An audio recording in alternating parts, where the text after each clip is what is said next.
Bukan kami melihat berkat di dunia ini yang Tuhan berikan bagi kami. Dan sesudah itu kami akan meninggalkan bumi dan masih ada bumi yang satu yang tidak ada dosa di dalamnya. Dan disitulah kami akan diam. Kuduskan kami, ada kesempatan kami bersama-sama melihat keadaan orang yang sudah dilahirkan kembali, keadaan orang yang tahu bahwa dia sudah memiliki hidup yang kekal, keadaan orang yang sudah ada Roh Kudus di dalamnya, keadaan orang yang sudah melakukan firman Allah. Berkati kami ada hari yang baik, masih kami sehat, pikiran kami juga kudus di hadapan-Mu, karena Engkaulah yang menguduskannya. Kami membaca kitab-Mu yang kudus ini, supaya berbicara kepada kami, karena ini dituliskan oleh Roh Kudus. Karena itu tanpa Roh Kudus kami harus sujud. Tidak mungkin kami mengertinya. Terima kasih Tuhan kami Yesus, adalah di tengah-tengah kami, sebagaimana janji-Mu. 2-3 orang membicarakan namaku, aku ada di tengah-tengah mereka. Dan hal ini kami tidak pernah sangsi. Itulah maka kami kumpul, karena kalau kami membicarakan nama Yesus, Yesus tidak pernah tidak hadir di tengah-tengah kami. Sekaligus hadir di dalam hati kami, mengungkapkan kebahagiaan yang Tuhan sudah berikan kepada kami, melihat pengorbanan-Mu yang besar itu. Amin. Kita baca kembali 1 Yohanes pasal 2. Dengan buah pikiran kita, kemarin cuma 5 ya. 5 itu karena merupakan main point namanya ya. Yang spektakuler ya. Tetapi masih banyak lebih yang bisa kita baca secara sendiri. Kemarin saya yang mengajari, malam ini Anda yang mengajari saya. Apa ya cirinya? Apa yang didapat orang-orang yang telah memiliki hidup yang kekal? Dalam ayat ini apa? Dalam ayat ini apa? Dalam ayat ini apa? Jadi kita akan mampu membaca dan menemukan artinya. Ya. Mari kita baca 1 Yohanes pasal 2. Dengan konsep yang sama, yang kemarin cuma 5 ya. Hari ini kita baca ayat 1. Dan tolong lihat dalam setiap ayat, adakah di sini tandanya orang yang sudah percaya? Karena 1 Yohanes mengungkapkan semua, menyatakan keadaan orang yang sudah percaya dari segala segi. Ya, ayat 1. Kristus pengantara kita. Anak-anakku, ini konsepnya Yohanes, hubungannya. Hal-hal ini kutuliskan kepada kamu, supaya kamu jangan berbuat dosa. Orang mandi, jangan lagi kotor. Gitu kan? Karena dia sudah menerima Yesus, jangan salah membacanya. Kenapa dia katakan jangan berbuat dosa? Karena dosanya sudah diampuni. Kalau tadi belum dosanya diampuni, dia tidak katakan ini. Oke, sudah bisa? Jangan bingung-bingung. Ini mahal kali biaya kita kumpulin. Ini mahalnya bagi saya nggak tanggung-tanggung. Ya, saya cuma khotbah 1 kali karena malam harus saya berikan supaya bisa sama-sama membaca. Oke. Anak-anakku, hal-hal ini kutuliskan kepada kamu supaya kamu jangan berbuat dosa. Jelas ya? Namun jika seorang berbuat dosa, kita mempunyai seorang pengantara pada Bapa, yaitu Kristus Yesus yang adil. Inilah orang dosanya sudah diampuni, tapi masih diberikan kesempatan. Kalau dia berbuat dosa, masih ada pengampunan dosa. Tapi kalau orang yang belum diampuni dosanya, teruskan saja. Karena dia adalah hamba dosa. Ini artinya. Ya. Supaya kita bisa melihat, oh ini bedanya. Oke, berikutnya. Jadi kalau orang yang sudah lahir kembali, tahukah dia kalau dia berbuat dosa, masih ada jalan pengampunan?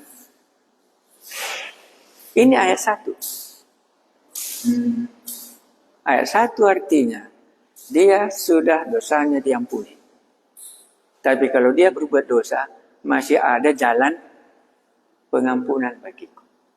Itulah dosa yang sudah diampuni. Berikutnya, dan ia adalah pendamaian untuk segala dosa kita. Ini mengenai dosa dibicarakan dulu. Dan bukan untuk dosa kita saja, tetapi juga untuk dosa seluruh dunia. Jadi pengampunan dosa bukan hanya untuk gereja saja, tapi untuk seluruh dunia. Termasuk bangsa-bangsa lain. Mungkin kita sering dengar kata kafir. Kafir, orang-orang kafir. Sebenarnya orang-orang kafir yang ada hanya di dalam surat Ibrani. Di dalam orang-orang Ibrani. Kafir itu artinya yang tidak dipilih oleh Allah. Itu artinya kafir. Gentile dalam bahasa Inggrisnya. Mereka ini orang pilihan Allah. Makanya orang Israel baru semuanya kafir. Tidak ada yang lain. Makanya untuk seluruh dunia. Karena dunia di sini kafir. Itu artinya kafir. Ya, jadi kalau ada orang ucapkan kafir, nggak ngertinya dia itu. Kafir itu artinya di luar umat Israel. Semua kafir. Siapapun dia. Ya. Hanya umat Israel yang dipilih oleh Allah. Berikutnya ayat 3. Dan inilah tandanya bahwa kita mengenal Allah. Yaitu jika kita menuruti perintahnya. Ini kemarin ya. Jadi supaya menjadi bagian kita, adakah firman Tuhan yang sudah kulakukan? Tuliskan. Supaya nanti pengenalan kita lebih banyak. Ya, 1, umpamanya apa saja. Aku belum pernah memberi persembahan kepada Allah. Tuhan Allah katakan, berilah persembahanmu seperti orang Majus memberi persembahan. Kan sederhana? Ya, jangan langsung mendetailnya berapa dan sebagainya, padahal limper pun belum pernah diberikannya. Kan sederhana? Oh, orang yang sudah lahir baru, dia sudah bertobat, dia tahu memberi kepada Allah. Kapan tidak tahu, tapi dalam hatinya ada bagian. Ya, jadi langsung Anda mungkin luas ya. Oh, dia sudah mengerti bahwa yang Tuhan berikan berkat ini, kalau diberikannya kepada Tuhan, supaya diingatnya Tuhan yang memberi. Bukan persembahan yang mahal, tapi Tuhan yang memberi karena dia sudah punya hubungan. Ya, itu artinya. Bukan supaya gereja cukup uangnya. Ya, waktu Kain memberi persembahan kan nggak ada keperluan. Ya, nggak ada keperluan mereka. Tetapi itulah Henokh, Noah kan memberi persembahan semua. Ya, itu di sini melakukan firman Tuhan. Berikutnya ayat 4. Barang siapa berkata aku mengenal dia. Jadi mengenal sama percaya sama lahir baru satu kata kita buat ya. Barang siapa berkata aku mengenal dia, tetapi ia tidak menuruti perintahnya, ia adalah seorang pendusta dan di dalam dia tidak ada kebenaran. Ini langsung terang sama gelap. Ya, ayat 5. Tetapi barang siapa menuruti firman-Nya, di dalam orang itu sungguh sempurna kasih Allah. Dengan itulah kita ketahui bahwa kita ada di dalam Dia. Kalau ayat 5 ini bagaimana kita tahu bahwa kita ada di dalam Dia? Tetapi barang siapa menuruti firman-Nya, di dalam orang itu sungguh sudah sempurna kasih Allah. Apa hubungannya kasih Allah dengan menuruti firman Allah?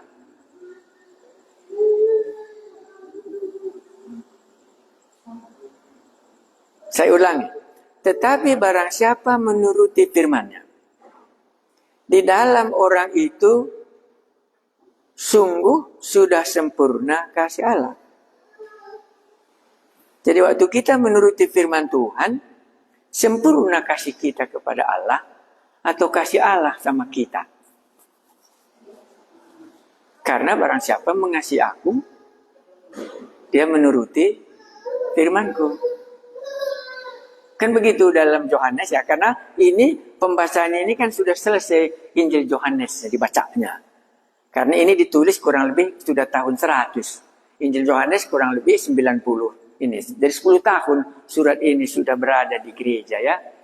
Ya, jadi sudah mereka baca itu. Baik. Nah, tetapi barang siapa menuruti firman-Nya. Jadi kita menuruti firman-Nya bukan supaya ke surga. Kita menuruti firman-Nya bukan supaya ke surga, benar? Atau menuruti firman-Nya supaya ke surga? Ya, kita menuruti firman-Nya karena kita mengasihi Dia. Makanya Injil Yohanes, Simon Petrus, apakah engkau mengasihi aku? Kan begitu. Ya, gembalakanlah dombaku. Kalau benar kau mengasihi aku. Oke, sudah kita lanjut baca. Kalau kita sudah tahu ya. Jadi kalau kita mengasihi Tuhan, kita menuruti firman-Nya, dan kasih Allah ada di dalam kita. 6. Barang siapa mengatakan bahwa ia ada di dalam Kristus. Dia di sini Kristus ya. Ia wajib hidup sama seperti Kristus telah hidup. Ini payah ya. Bagaimana kita harus hidup seperti Kristus hidup? Coba satu saja. Ini kan bisa. Ya. Ya. Kita ulangi. Barang siapa mengatakan bahwa ia ada di dalam Dia, ia wajib hidup sama seperti Kristus telah hidup. Bagaimana kita dapat mengertikannya bahwa Kristus sudah ada di dalam aku? Jadi bagaimana cara hidupku?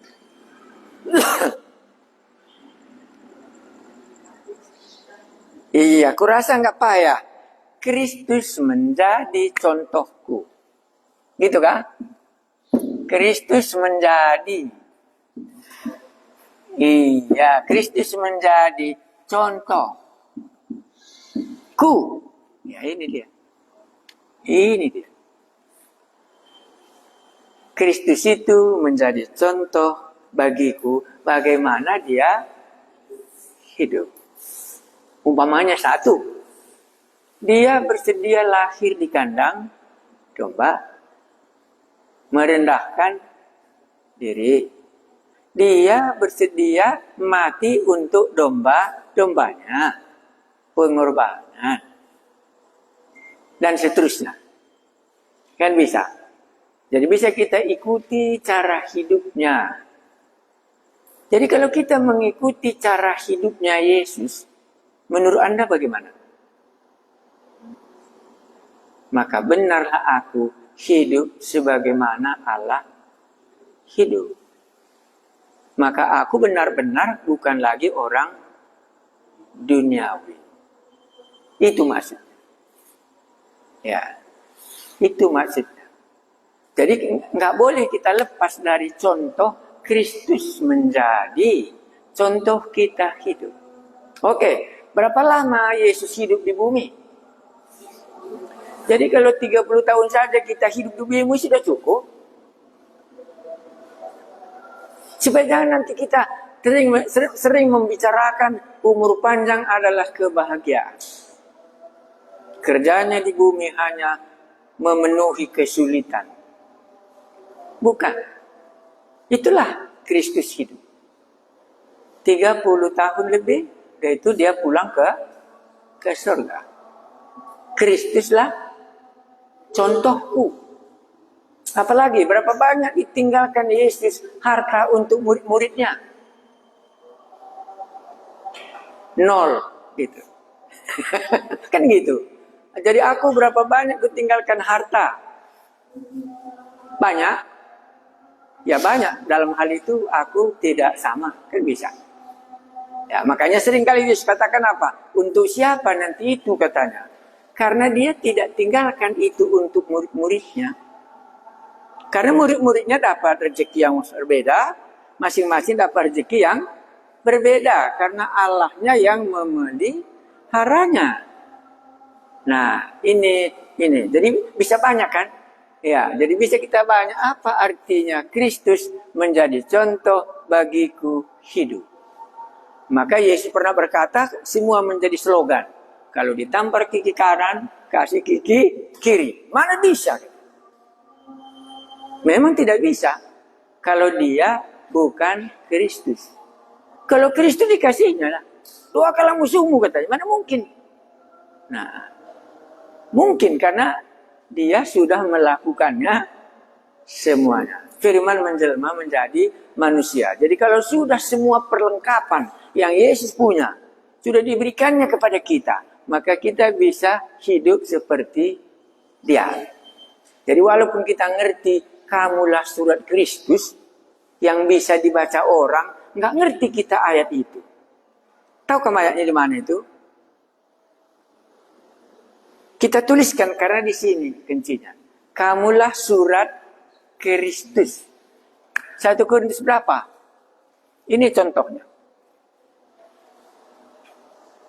Kamulah surat Kristus yang ditulisi bukan dengan daging, tetapi ditulisi oleh Roh. Cari dia apa? Ya? 2 Korintus 3 ayat 3. Coba baca. Ini di sini.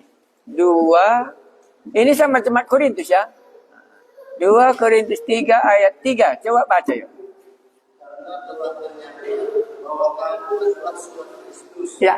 Yang ditulis oleh pelayan kami, ditulis kepada kita. Ya. Tetapi dengan roh dari Allah yang hidup. Ya. Bukan kepada roh yang hidup. Ya. Melainkan kepada roh daging. Ya. Yang itu dalam hati manusia. Iya, ini jadi Roh Kudus itulah membuat kita bisa menjadi surat-surat Kristus. Kristus tidak di bumi, kita bisa dilihatnya. Ini tujuan. Jadi kita mewakili Kristus di bumi ini. Ya? Oke, sudah. Sampai berapa kita tadi? Ayat 6 ya. Barang siapa mengatakan bahwa ia ada di dalam Yesus. Kita ada di dalam Yesus atau Yesus dalam kita? Yang mana yang benar? Maka kita harus katakan dua-dua. Aku di dalam Yesus, Yesus di dalam aku. Nggak boleh satu. Maka bukan aku yang memelihara hidupku, tapi Yesus yang memelihara hidupku. Aku bukan sendiri lagi. Karena itu ada yang di dalam aku, sehingga dosa tadi tidak lagi berkuasa. Dua-dua benar. Ya. Jadi kalau Yesus di dalam kita, dan kita di dalam Yesus, manfaatnya berbeda ya. Ya. Kita di dalam Yesus, dia pelihara kita. Tapi kalau Yesus di dalam kita, supaya kuasa dosa daging tadi tidak lagi berkuasa. Supaya dari sini keluar. Tapi untuk memeliharanya itu datang dari luar. Akulah Tuhan Allah yang Maha Kuasa, karena dia ada di mana aku berada. Dan murid-muridku ada di sana. Dua-dua benar ya. Waktu kita menerima Yesus, sekaligus kita di dalam dia. Ya. Oke, sudah? Ada yang mau ditanyakan sampai di sini dulu? Udah jelas atau belum? Ya. Jadi kalau kita dapat ini sudah menjadi kata kunci kita. Oh, Kristus Kak menjadi teladanku hidup. Ya. Sebelum aku menerima Yesus, ya adatlah menjadi teladan. Karena nggak ada yang perlu ditiru. Ini sudah ada yang ditiru. Allah sendiri. Oke, ayat 7. Ini kan kita baca semua. Saudara-saudara yang kekasih, bukan perintah baru yang kutuliskan kepada kamu, melainkan perintah lama yang telah ada padamu dari mulanya. Kenapa? Karena mereka sudah mendengar Injil, sekarang mendengar surat. Kan Injil sudah didengar. Itu perintah yang lama dulu. Sekarang ada perintah yang baru dalam satu Injil, satu Yohanes. Mereka ini 2 kali mendengar. Makanya sebaiknya kita baca Injil, baru kita bisa baca surat-surat. Inilah artinya ini. Saudara-saudaraku yang kekasih, bukan perintah baru yang kutuliskan kepada kamu, melainkan perintah lama yang telah ada padamu dari mulanya. Perintah lama itu ialah firman yang telah kamu dengar. Mungkin firman yang telah didengarnya yang lama itu, saya catat di sini, Yohanes 13. Yohanes pasal 13, itu yang lama didengar mereka, ayat 34. Coba baca ini. Ini perintah yang pertama mereka dengar. Ya. Oke, sudah baca, tolong bacakan.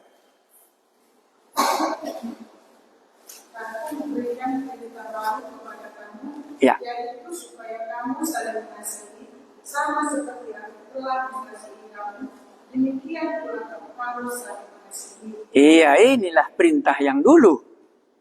Perintah lama itu ialah firman yang telah kamu dengar. Namun perintah baru juga, kan begitu, yang kutuliskan kepada kamu, telah ternyata benar di dalam dia dan di dalam kamu. Sebab kegelapan sedang lenyap dan terang yang benar telah bercahaya. Tadi mereka tahu, sekarang sudah bercahaya dalam hidup murid-murid ini. Ayat 9. Barang siapa berkata, apa katanya? Bahwa ia berada di dalam terang. Itu gimana? Tetapi ia membenci saudaranya.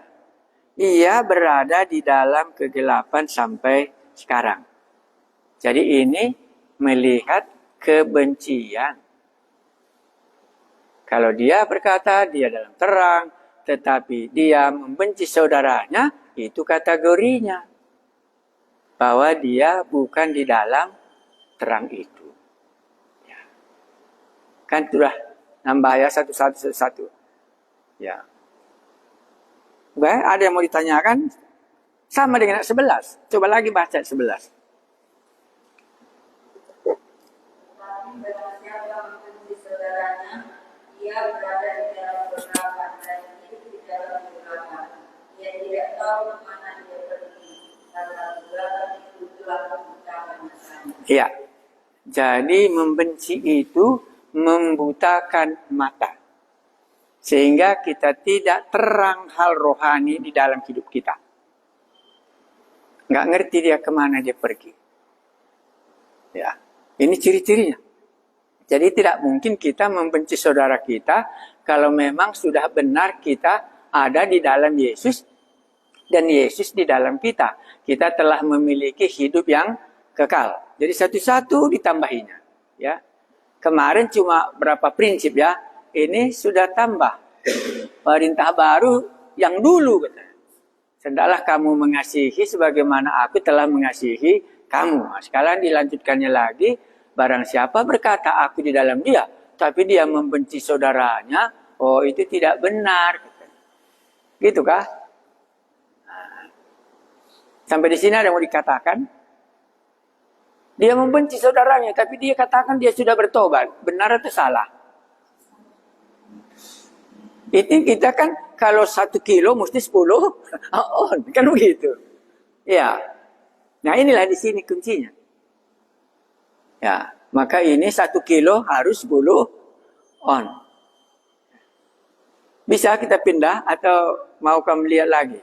Jadi masih mungkinkah ada kebencian di dalam hati orang Kristen itu, apakah saudaranya atau siapa saja?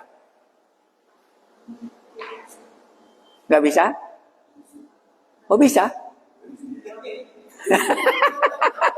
Ya, kan ini kita sedang belajar supaya jangan nanti kita salah ya. Iya, tapi dia kalimatnya kan jelas ini.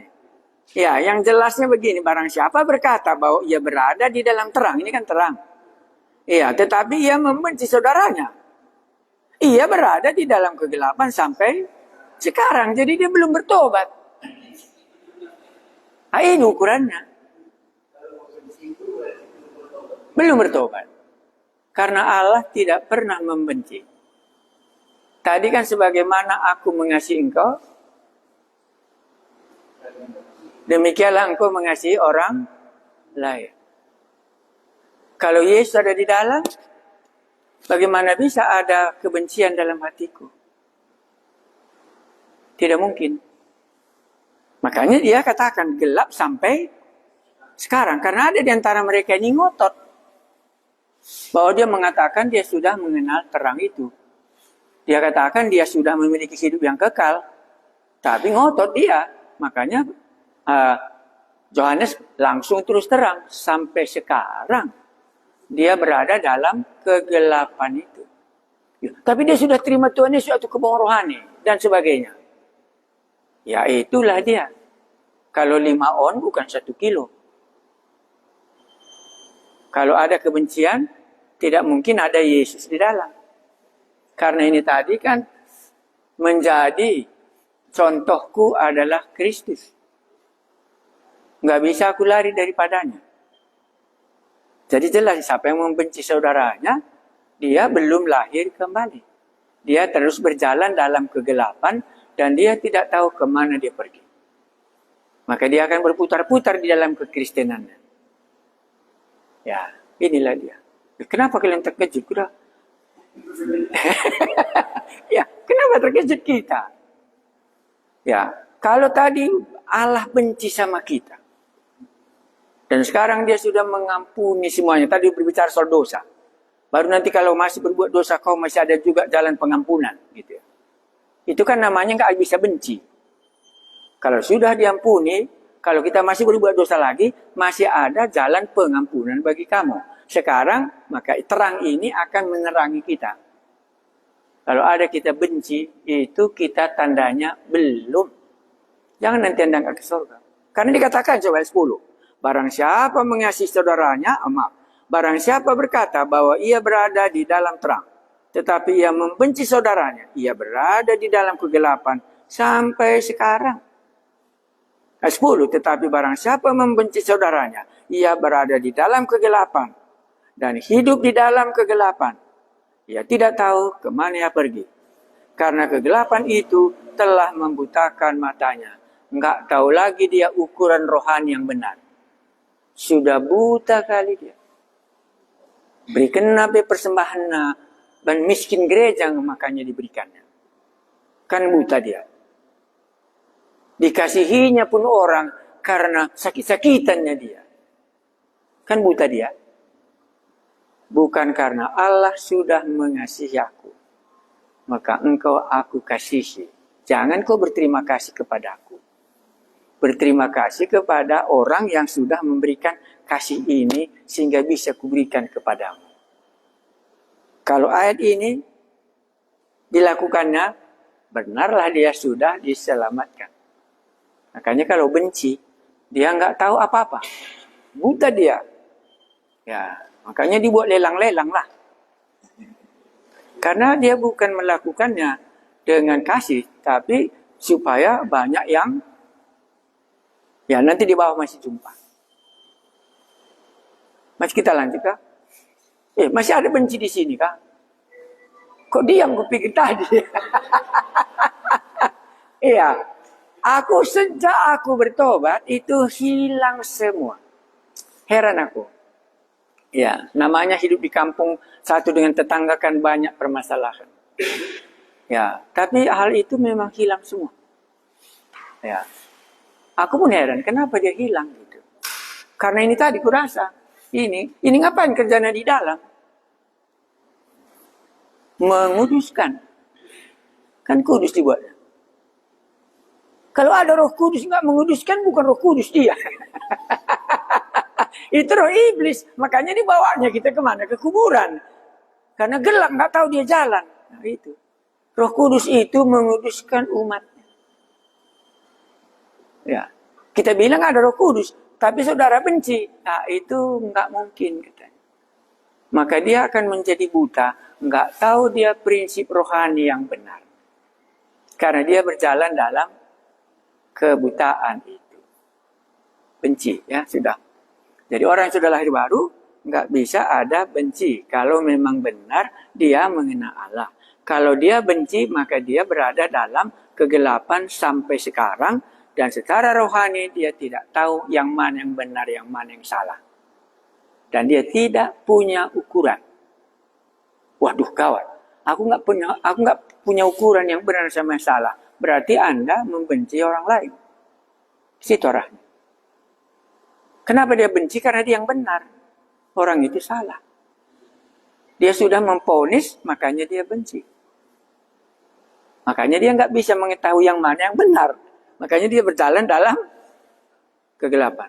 Kalau begini jemaat, dikhotbahi pun yang benar itu jadi salah, yang salah itu jadi benar. Ya itu dia. Ya, karena dia nggak punya ukuran. Ya, dia nggak punya ukuran seperti Nikodemus.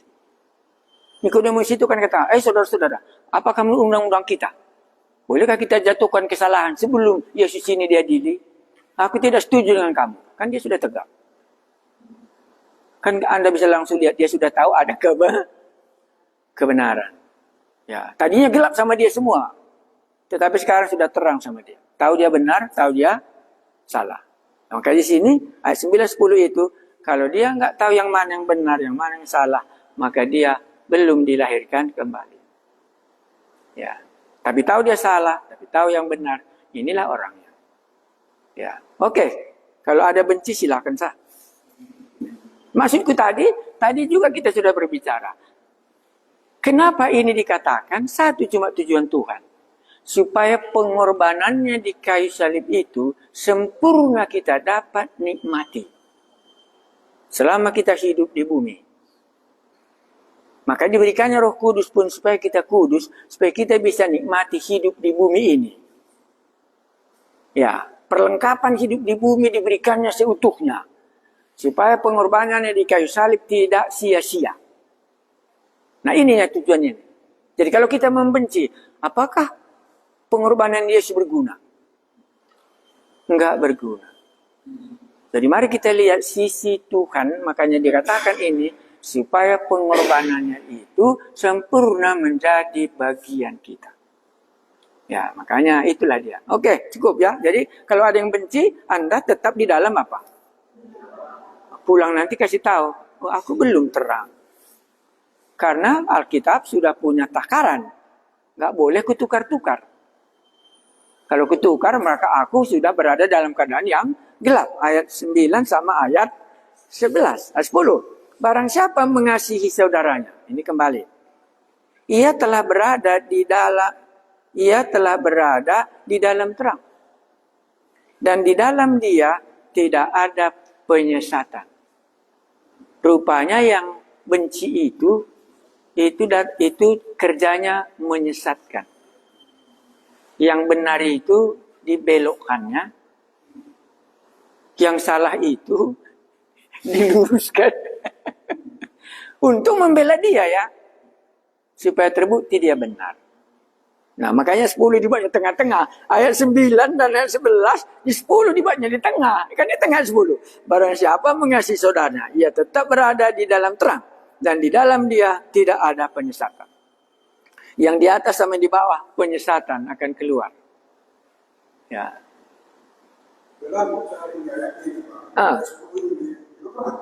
Iya itulah dia. Iya. Iya menyesatkan. Iya. Itulah dia. Ya, itulah dia. Nanti ada penyesatan di bawah. Dan penyesatan itu nanti dia menang. Yang lain tidak menang. Di bawah nanti ada penyesatan.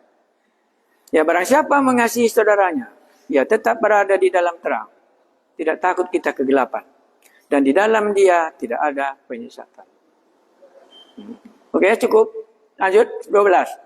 Karena kita ini kan baca bersama supaya mengerti baca Alkitab. Aku kan golku ke sananya terus. Kalau dia sudah pintar baca Alkitab, sudah selesai tugas, gitu tugasku. Makanya bukan kuceramahkan lagi. Ini akan baca bersama kami, kupikir. Apa sekarang? 12.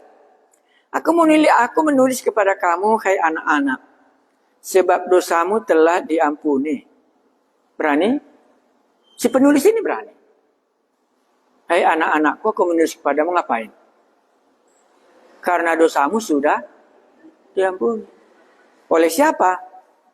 Karena namanya. Jadi orang yang sudah mengenal Yesus, sudah menerima Yesus, aku menulis kepadamu, hai anak-anak, sebab dosamu telah diampuni oleh karena namanya Yesus Kristus. Ya, bukan karena dia mengasihi saudaranya, bukan karena dia berbuat baik, itu lainnya. Karena namanya dosamu sudah diampuni. Ya, sampai di sini masih jelas. Jadi orang yang sudah mengenal Yesus bagaimana? Dosanya sudah diampuni. Itulah sebabnya aku tidak mau mengikuti liturgi gerejaku yang lama. Setiap hari Minggu harus keluar apa? Pengakuan dosa. Tak mau aku. Ini pernah didiskusikan oleh orang-orang tingkat tinggi waktu saya kunjungi Selandia Baru. Dan kami 2 orang misioneri di kelas itu. Kami dua-dua sependapat. Tidak memakai liturgi ini lagi. Karena dosaku sudah diampuni. Ya. Banyak alasannya. Berarti oleh nama Yesus belum selesai. Jadi perlu lagi dia disalibkan tiap minggu. Nah, itulah dia. Oke, jadi sudah selesai. Jangan nanti lama-lama. Ya, dosaku belum diampuni kah? Sudah diampuni oleh dia. Jangan oleh kita. Oleh namanya dia dosa kita diampuni. Berikutnya, ayat berapa? Kamu bacain sekali. Aku menulis kepada kamu, hai bapak-bapak, Ya. karena kamu telah mengenal Dia, yang ada berani mengenal. Ya. Aku menulis kepada kamu, hai orang-orang muda, Ya. karena kamu telah mengenal Dia. Ya. Siapa orang yang sudah mengenal Yesus dalam ayat 13? Bapak-bapak. Apa cirinya? Iya, mengenal Yesus. Itu kata kunci yang paling penting. Mengenal Yesus. Makanya ini kita sudah mengenal Tuhan Yesus. Makanya pasal 1 ayat 1 sampai 4 mereka menceritakan pengenalan mereka terhadap Tuhan Yesus. Kan itu ayat 1. Sudah kuraba, sudah kepegang tentang firman Tuhan itu. Pengenalan. Nggak mungkin orang mengenal Yesus tapi dosanya nggak diampuni. Kalau dia mengenal Yesus, ya. Karena mengenal artinya di sini sampai tujuan inilah anak domba Allah yang mengangkut dosa dunia. Mengenal. Makanya enak kalau kamu coba ulangi sekali lagi. Ceritakan Allah itu sama aku.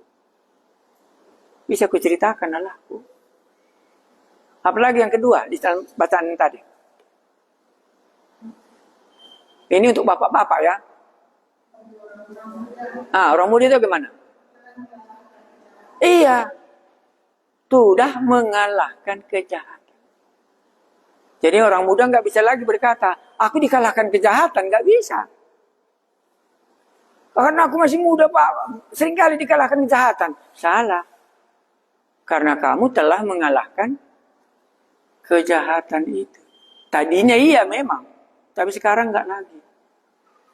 Ya, itulah ayat 13. Makanya kalau baca ini satu-satu, semakin jelas bagi kita. Oh, ini di sini. Jadi nanti jelas sekali 1 kilo itu kita dapat 10 on. Oh, saya di sini belum. Ini cocok, ini cocok. Baik, ayat 14 saya baca. Aku menulis kepadamu, hai anak-anak, karena kamu mengenal Bapa. Jadi kita juga mengenal Bapa di surga. Maka nggak boleh kita menceritakan hanya Yesus, tapi harus kita kenal mengenai Bapa di surga. Aku menulis kepada kamu, hai bapak-bapak, karena kamu mengenal Dia, mengenal Yesus, yang ada dari mulanya. Aku menulis kepada kamu, hai orang-orang muda, karena kamu kuat, dan firman Allah diam di dalam kamu. Jadi ada firman Tuhan di dalam kita. Dan kamu telah mengalahkannya jahat. Janganlah kamu mengasihi dunia dan apa yang ada di dalamnya. Jikalau orang mengasihi dunia, maka kasih akan Bapa tidak ada di dalam orang itu.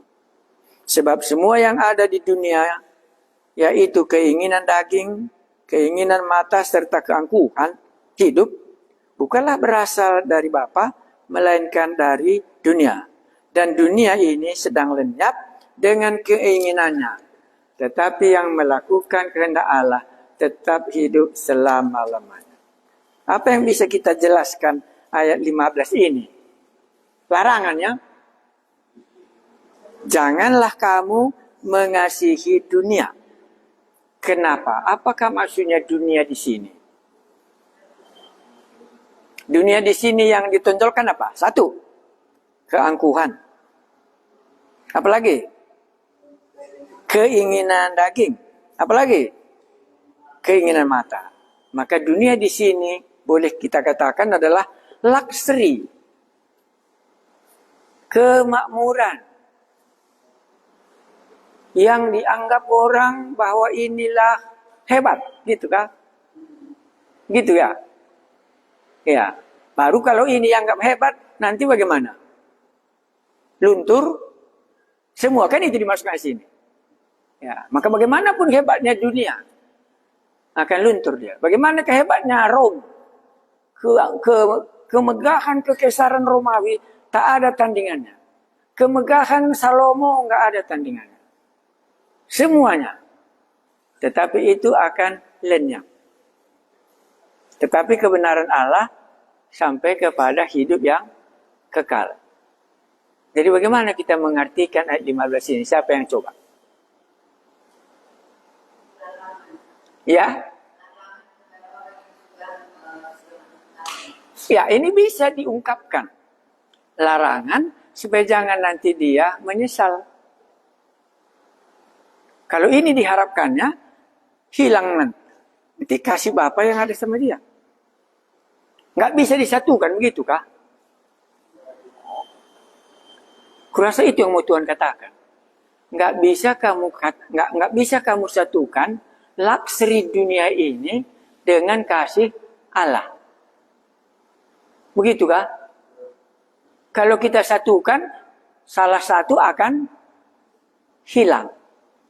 Terjepit dia. Dalam catatanku, mana tahu nanti bisa tertolong, pikir-pikir. Janganlah kamu mengasihi dunia. Apakah dunia itu? Dunia itu di sini yang bisa kita baca ialah ayat 16. Sebab semua yang ada di dalam dunia, yaitu keinginan daging, keinginan mata, ditutupnya terakhir. Keangkuhan hidup. Keangkuhan hidup. Itu saja. Itu mungkin yang gampang kita mengerti. Apa yang dimasukkannya di sini? Janganlah kamu mencintai dunia. Itu jangan mencintai keangkuhan. Gampang ya? Ya, keangkuhan. Mutiaraku lebih berharga daripada mutiaranya. Begitu kah? Pangkatku lebih tinggi daripada pangkatnya dia. Rumahku lebih cantik daripada rumahnya dia. Itu keangkuhan. Hartaku lebih banyak daripada hartanya. Itu keangkuhan namanya. Dan kalau itu kita miliki, dikatakannya tadi, tidak ada kasih Bapa lagi di dalam kita. Hilang dia. Jangan kamu mengasihi dunia dan apa yang ada di dalamnya. Jika orang mengasihi dunia, maka kasih akan Bapa tidak ada di dalam orang itu. Hilang, kita tidak mengasihinya. Kita lebih mengasihi keangkuhan yang kita miliki ini. Baru disambungnya. Sebab semua yang ada di dalam dunia, yaitu keinginan mata dan ini, melainkan dari dunia. Dan itu akan menjadi lenyap. Bagaimana kita membuatnya? Ini bukan tanda orang yang sudah selamat, tetapi peringatan kepada orang yang selamat supaya terpelihara kasih Allah yang ada di dalam dia. Ya. Kalau di dalam bahasa yang lain, kamu mulai dengan roh, tapi kau akhiri dengan daging. Ya. Bagaimana menjelaskannya? Siapa yang bisa menjelaskannya?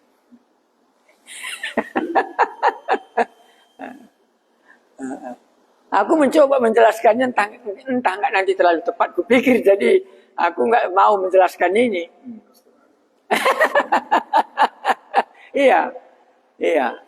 Tapi ini merupakan keangkuhan, itu nggak payah aku menjelaskannya. Karena di dalam semua eksegesis yang kupelajari, memang demikian.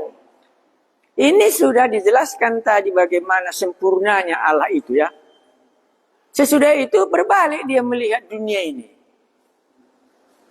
Lantas dia mengasihi dunia ini tadi, yang ini sudah dibelakangkannya.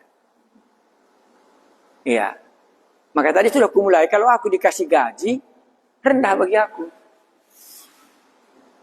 Sama dengan orang Australia, kalau kita bayar kopinya nggak permisi, marah dia. Kau pandang rendah sama aku ya.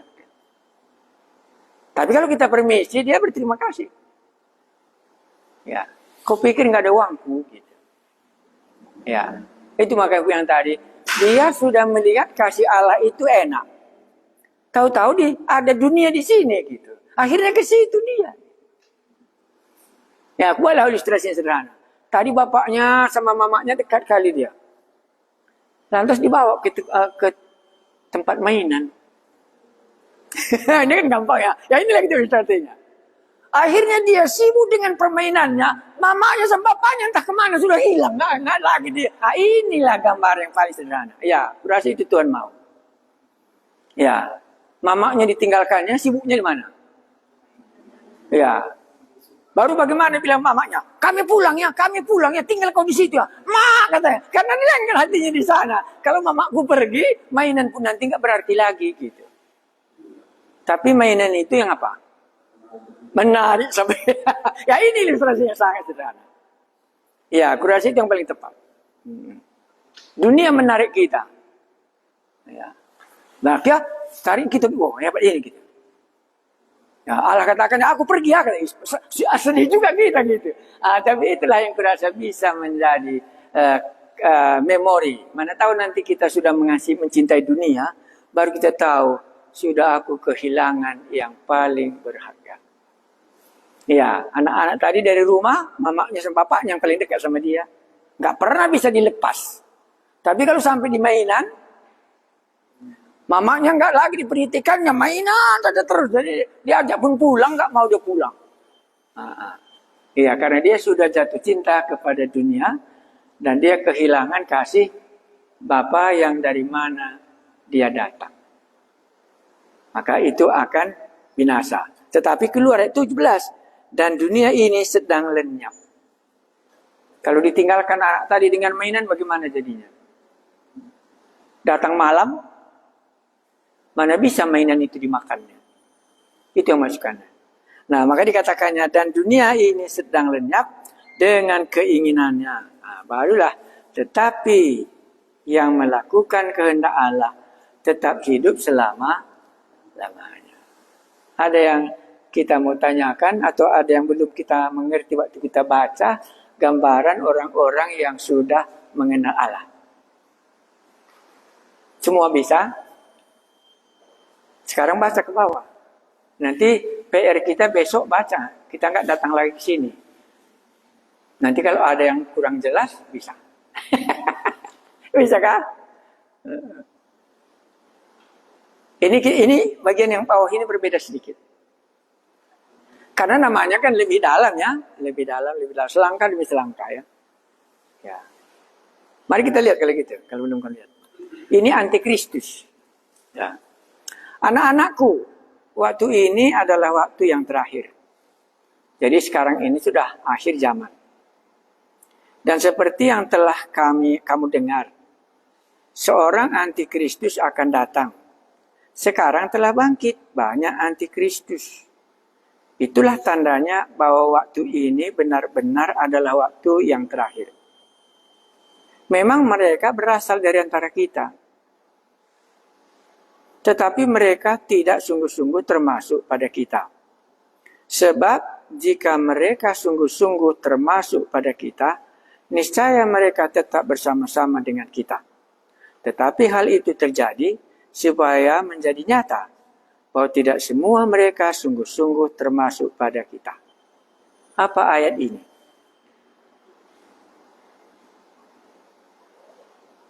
Dari mana datangnya antikristus? Dari jemaat itu sendiri. Kenapa muncul? Karena dia tidak 1 kilo 10 on. Itu dia. Karena dia 1 kilo 3 on dibuatnya. Yang cocok sama dia, diambilnya. Jangan benci saudara, oh itu nggak ada sangkut pautnya. Nah, makanya dia berjalan di dalam gelap, kan itu tadi katakan. Ya. Mungkin ini sudah juga dikhotbahkan oleh Paulus. Karena ini kan jemaat Efesus. Sudah dikatakannya waktu perpisahan. Sesudah aku pergi, maka serigala akan muncul dari antara kamu sendiri. Oke? Oke. Jadi orang yang sudah lahir baru itu perlu dikasih tahu ada ajaran palsu. Jadi itu nanti kuncinya. Maka kalau aku sudah lahir baru, tahu aku bahwa ini 9 on 1 kilo nggak benar ajaran ini. Ya, ini nanti satu poin yang kita baca. Ayat 20. Tetapi kamu telah beroleh pengurapan dari yang kudus. Dan dengan demikian kamu semua mengetahuinya. Orang yang sudah lahir baru tahu. Ya. Ayat 21. Aku menulis kepadamu bukan karena kamu tidak mengetahui kebenaran, tetapi justru karena kamu mengetahuinya dan karena kamu juga mengetahui bahwa tidak ada dusta yang berasal dari kebenaran. Siapakah pendusta itu? Bukankah dia yang menyangkal bahwa Yesus adalah Kristus? Dia itu adalah antikristus, yaitu dia yang menyangkal baik bapa maupun bapa. Sebab barang siapa menyangkal anak, ia juga tidak memiliki bapa. Barang siapa mengaku anak, ia juga memiliki bapa. Dan kamu, apa yang telah kamu dengar dari semula, itu harus tetap tinggal di dalam kamu. Jika apa yang telah kamu dengar dari mulanya itu tetap tinggal di dalam kamu, maka kamu akan tetap tinggal di dalam anak dan di dalam bapa. Berubah dia. Ini tidak. Yang benar ini tidak berubah dia. Dan inilah janji yang telah dijanjikannya sendiri kepada kita, yaitu hidup yang kekal itu. Semua itu kutuliskan kepada kamu, yaitu mengenai orang-orang yang berusaha menyesatkan kamu. Sebab di dalam diri kamu tetap ada pengurapan yang telah kamu terima daripadanya. Karena itu tidak perlu kamu diajar oleh orang lain. Tetapi bagaimana pengurapannya mengajar kamu tentang segala sesuatu dan pengajaran itu benar, tidak dusta. Dan sebagaimana ia dahulu telah mengajar kamu, demikianlah hendaknya kamu tetap tinggal di dalam dia. Apa yang kita lihat di sini? Kalau belum pernah ada pengajaran yang benar, tak bisa kita bertahan. Kalau tidak ada pengajaran yang benar, maka kita tidak akan bertahan. Tidak ada pegangan kita. Itu kata kunci. Jadi kalau ada pengajaran yang benar, nah ini harus dipegang tetap. Kalau tidak, dia akan disesatkan oleh antara kita sendiri. Jadi kalau kita sudah diselamatkan, tahu kita ajarannya ini salah ini. Ya. Kalau kita sehat, kan tahu kita, oh, kok ada basi gitu ya. Ya. Oh, ini basi ini, jangan kita makan, nanti sakit kita dibuatnya gitu. Jadi orang yang sudah diselamatkan, dia bisa mengenal ajaran yang benar dengan ajaran yang salah. Ajaran yang benar di sini, kita harus mengakui Yesus itu adalah manusia dan Yesus itu adalah Allah. Itulah kata kuncinya di sini. Jadi kalau belum ada pengajaran yang benar yang pernah kita pegang dulu, baru nanti datang pengajaran yang lain, maka dia akan lenyap. Ya. Jadi saya orang yang mengajar, saya orang yang belajar dan diajar dan punya pegangan. Dan kalau ini dibongkar oleh siapapun, maka aku katakan, aku tidak menerima ajaran Anda. Ya, karena di sini aku diajar, baru aku bisa menjadi orang percaya. Kalau ini dibongkar, aku kapanpun tidak mau. Makanya kawan-kawanku banyak yang sudah sesat, aku nggak sesat-sesat. Walaupun banyak melihat ajaran yang berbeda-beda. Karena pernah satu kali dengan dalam ku pelajari kebenaran itu. Dan sesudah itu masuk ajaran yang berbeda pun semuanya akarku tidak pernah berubah. Ya. Ada yang mau ditanyakan dalam bagian ini? Jadi dari antara kita nanti, ya, mana tahu entah Bapak Kenner ini, entah Bapak siapa, nanti ajarannya berbeda. Bisa. Kalau selama ini satu diajarkan, jangan ada minat pengurus di gereja ini kan gitu. Nanti, oh ini kan dari Tuhan semua. Yang Tuhan punya kita pakai untuk Tuhan. Kan ini tubuh Kristus. Mari kita pakai semua. Ya bisa. Ya banyak macamnya, banyak jenisnya. Tapi kalau orang yang sudah dilahirkan baru, cirinya dia sudah lahir baru. Dia tahu ajaran yang salah dan ajaran yang benar. Kalau semua khotbah sama, maka Anda makan makanan yang basi pun sama, yang segar pun sama. Tidak bisa membedakannya. Orang buta nggak bisa membedakan warna merah dengan warna putih. Karena dia buta dan dia tidak bisa melihat. Ini paling dalam. Jadi kalau kita sudah di dalam Kristus, kita tahu khotbahnya ini salah. Ini dasarku. Tapi kalau kita mendiamkannya, berarti kita tidak tahu. Berarti kita tidak lahir kembali. Karena kita nggak hidup, kan nggak berfungsi panca indera kita. Sudah basi pun nggak tahu kita, yang ini pun nggak tahu, warna apa pun nggak tahu kita. Ini salah khotbahnya ini. Makanya pernah dulu satu kali di sini yang khotbah, pulangnya aku kasih tahu langsung. Injililah segala makhluk, katanya. Rupanya itu ajaran di sekolahnya dia. Makhluk itu termasuk bunga-bunga di halaman. Ya, aku ceritakan, kami nggak seperti itu. Makhluk itu nggak bisa dibaptis, Pak. Aku bilang. Kan di situ kan beritakanlah Injil dan baptislah mereka. Mana bisa dibaptis kalau ada kucing di situ, Pak. Aku bilang. Bingung dia, di sini kan nggak di sini ku ajari. Di simpang pos ini nunggu ALS. Situ kujelaskan semua. Jadi ajaran Bapak ini salah, Pak, ya. Aku bilang. Aku lebih tua dari Bapak dan kalau makhluk itu kalau dimasukkan kucing, Pak, untung aja nggak ada ular di situ. Nanti dipatoknya kita, dan nggak bisa dibaptis. Kan dibilangnya baptislah mereka. Nah, ajaran sesat itu kita langsung tahu. Ini salah ajaran ini. Ada yang kamu tanyakan? Atau kamu belum pernah pikir sesat ajaran itu? Kamu ngajar tapi sesat ajaran itu. Entah nggak pernah kamu tahu. Atau semua ajaran itu kamu merasa benar. Pernah kamu tanya Tuhan? Aku tanya. Karena yang kukatakan ini kan mulutnya Yesus. Salahkah ini Tuhan atau tidak? Kalau belum pernah kamu tanya Tuhan Yesus, ya berarti sudah 2 kilo kamu 2 on kamu buat. Saya gitu.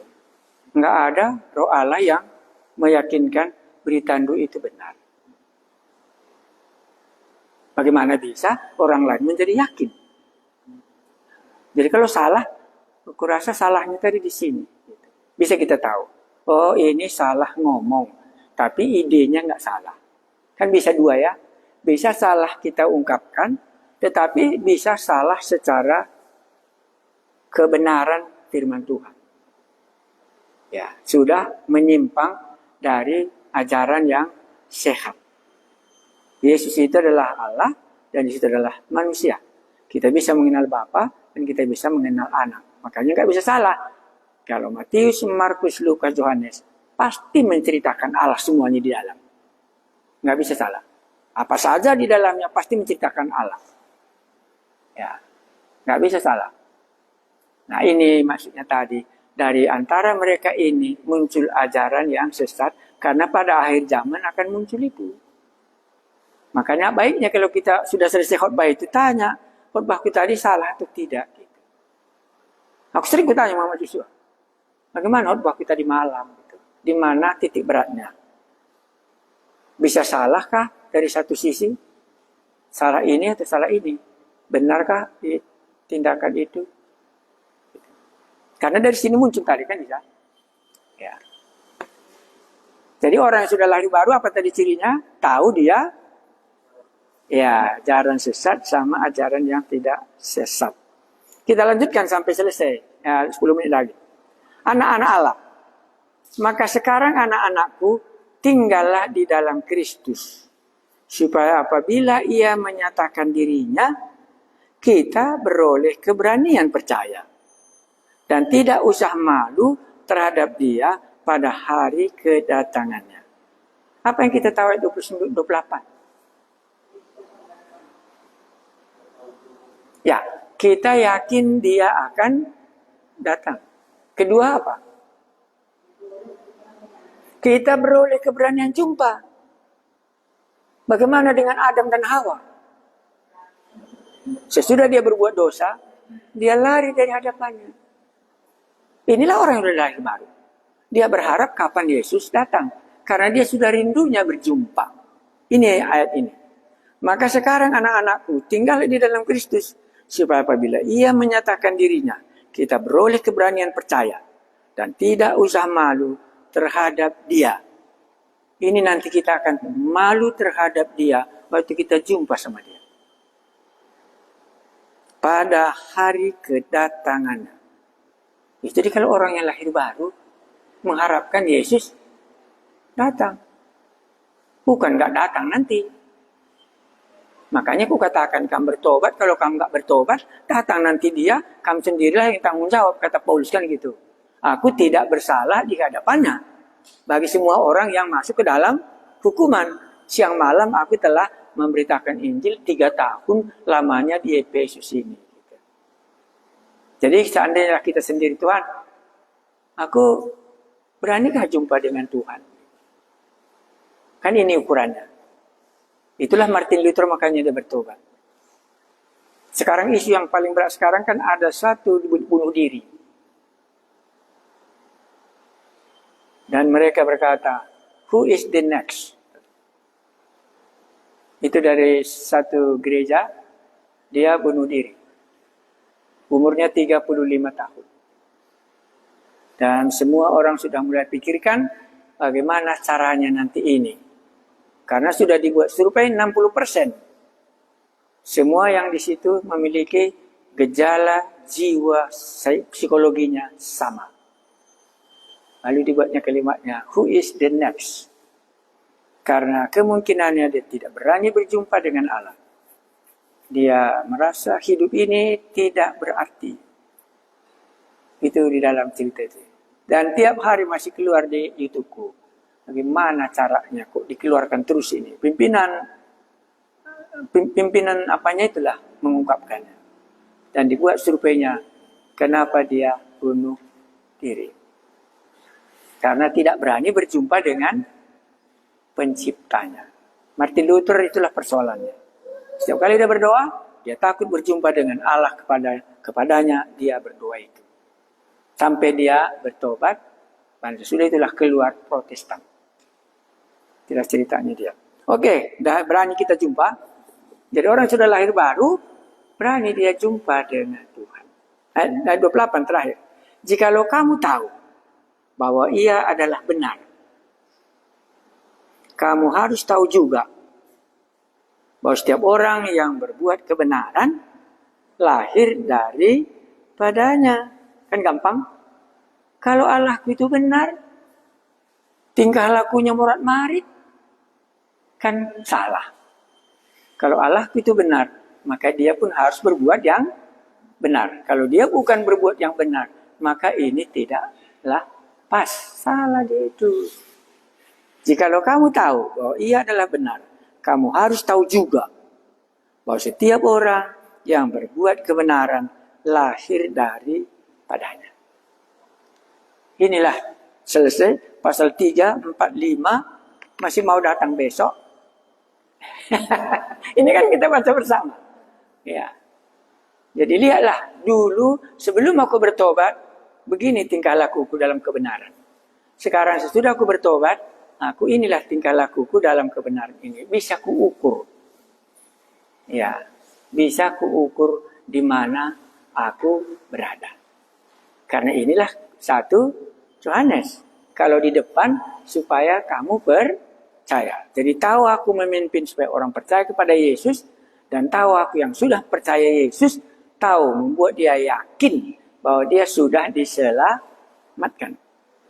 Kalau tetapnya sama, itu nggak ada perubahan kan gitu. Dulu pun begini ya kebenarannya, sekarang pun begini kebenarannya. Nggak ada apa-apa sebenarnya perubahan di dalam hidupnya. Kalau Kristus ada di dalam dia, masa nggak ada perubahan kupikir. Kalau setan di dalam dia kan langsung kelihatan perubahan. Tapi kalau yang Maha Kuasa di dalam dia nggak ada perubahan, nah itu nggak terjadi. Nah, maka siapa yang dalam Kristus menjadikan yang baru, Paulus itu memang menjadi baru dibuatnya dunia ini. Gitu. Cukupkah ada yang kamu tanyakan?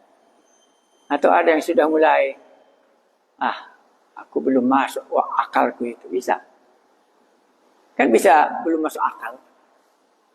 Ya, masih berjalan. Ya. Jadi kamu harus tahu, ini benar. Tingkah lakunya nggak benar. Oh, berarti nggak cocok. Berarti dia nggak sama dengan aku.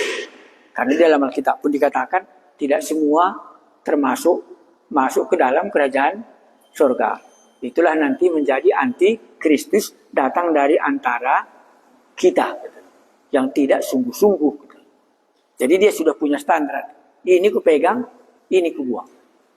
Ya, kan gitu ya. Kalau kita makan ikan kan nggak kita telan semua.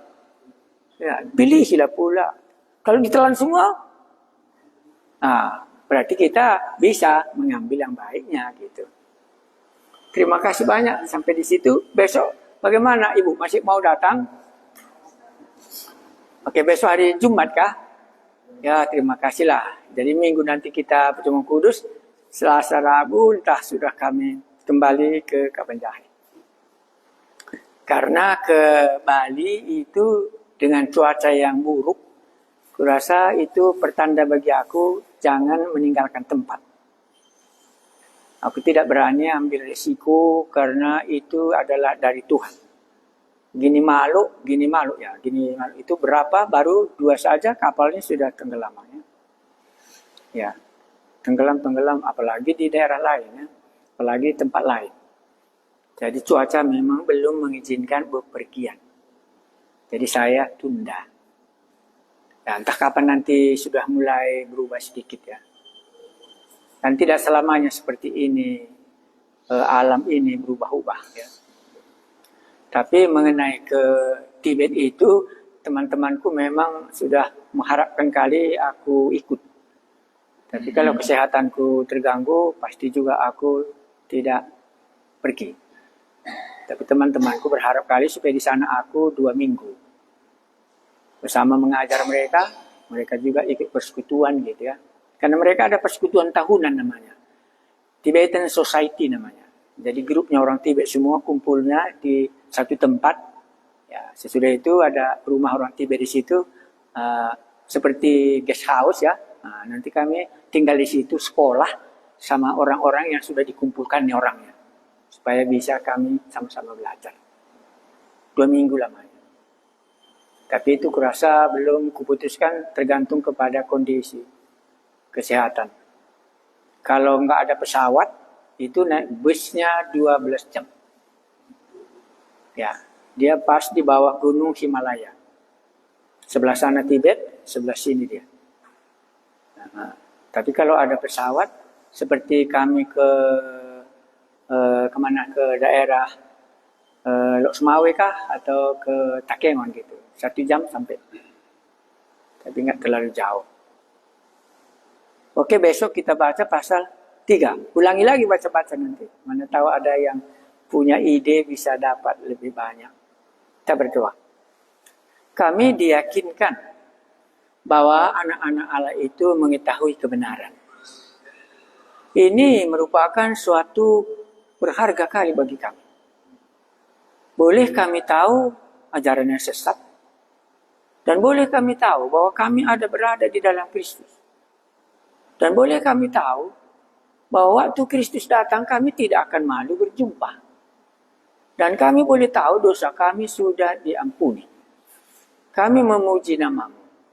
Tambahkan lagi supaya kami tahu apa yang Tuhan telah beri. Itulah menjadi harta kami selama kami di bumi. Dan itulah harta kami waktu kami berjumpa di sorga yang Tuhan Yesus ciptakan.